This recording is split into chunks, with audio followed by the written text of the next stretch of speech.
Bonjour, je m'appelle David Vauclair, bienvenue à Au cœur du monde pour ce 136e numéro. Voici les 5 nouvelles de relations internationales qui ont pu retenir votre attention et la mienne. Commençons par la Norvège.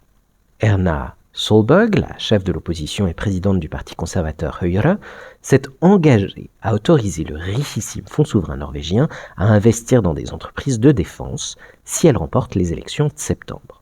Le parti travailliste, aujourd'hui au pouvoir, est revenu dans la course après avoir parachuté Jens Stoltenberg, l'ancien chef de l'OTAN, au poste de ministre des Finances.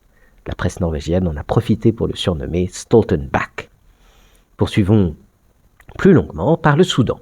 Le général soudanais Al-Burhan a repris l'aéroport de Khartoum à une milice rivale, les Forces de soutien rapide, ou FSR, après presque 2 ans de guerre civile. L'armée soudanaise et les FSR étaient autrefois amis. Les FSR sont nés sous l'ancien dictateur El-Béchir. Elles étaient issues de groupes qui l'avaient aidé à terroriser le Darfour lors de la rébellion des années 2000. Lorsqu'un soulèvement populaire a renversé Béchir en 2019, l'armée et les FSR étaient devenus des ennemis jurés, renversant conjointement l'autorité de transition du Soudan avant de signer un très précaire pacte de partage du pouvoir. Mais ce pacte a implosé de manière spectaculaire en 2023, déclenchant une guerre civile qui a fait des dizaines de milliers de morts et plus de 14 millions de déplacés, soit peu ou prou la population de l'Île-de-France. Pendant ce temps, les FSR ont probablement commis un génocide et les deux camps s'accusent mutuellement de crimes de guerre.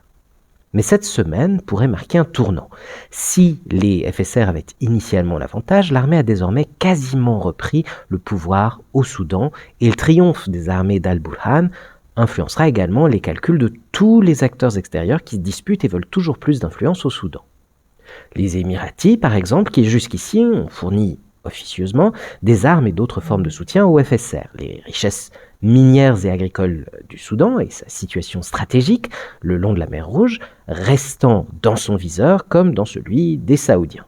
Les Émiratis et les Saoudiens ont entretenu des relations très étroites avec les Égyptiens et les Soudanais au cours de la dernière décennie car ils partagent l'objectif commun de limiter l'influence de l'Iran et de certains courants de l'islam politique. Une véritable rivalité s'est néanmoins installée entre eux.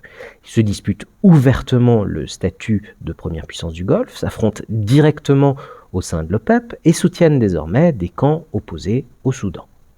Les Égyptiens, voisins du Soudan et ayant accueilli environ 800 000 réfugiés, ont naturellement intérêt à mettre fin à cette guerre.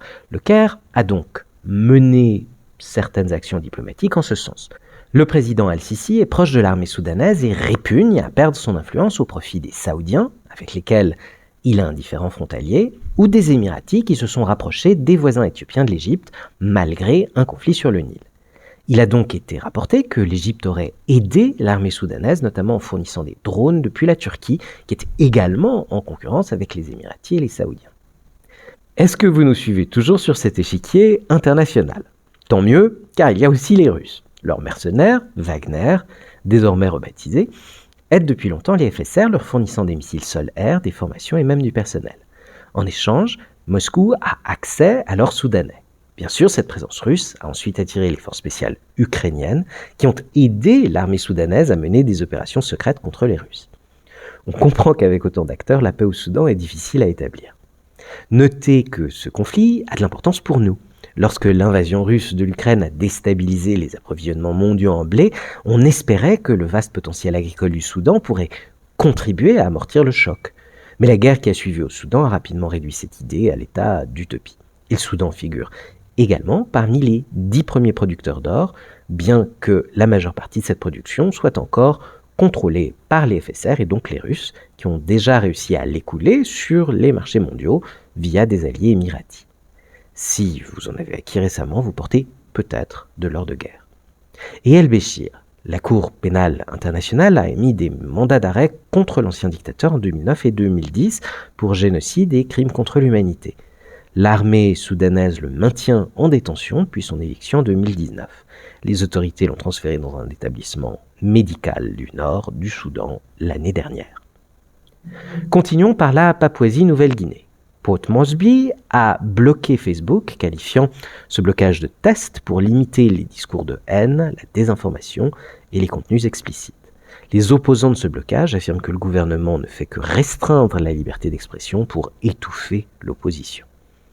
Achevons par la Thaïlande, frappée avec la Birmanie par un terrible tremblement de terre. À Bangkok, le ministre du Tourisme a déclaré qu'il s'attendait pourtant toujours à accueillir 38 millions de touristes cette année, en dépit des secousses sismiques meurtrières de vendredi.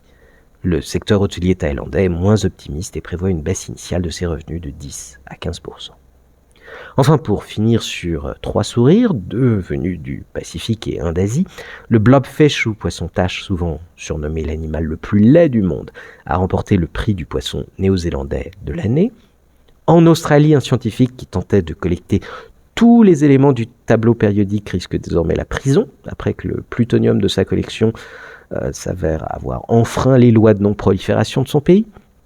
Et les autorités sud-coréennes ont inculpé un homme qui a tenté de prendre d'assaut l'ambassade de Chine déguisé en Captain America. Et voici pour ce 136e numéro. N'oubliez pas que local et international se mêlent toujours plus et que de nombreux sujets s'entrecroisent. Pour bien comprendre notre actualité, je vous encourage donc à 2 choses. Préférer des collections moins dangereuses que celles de plutonium, favoriser les super-héros en livre au cinéma plutôt qu'à l'assaut d'ambassade, mais surtout, écoutez les podcasts de compétences et développement comme ceux de l'IFAC, de l'IDREA, d'IET, de 3A, de l'IDRAC, de Subdecom ou du Vivamundi, qui devraient vous éclairer et vous divertir sur les grands thèmes poursuivis par ces écoles. Et une fois ces écoutes achevées, espérant que tout cela vous aura intéressé, n'hésitez pas à approuver, commenter, partager les numéros qui vous auront plu, c'est toujours apprécié.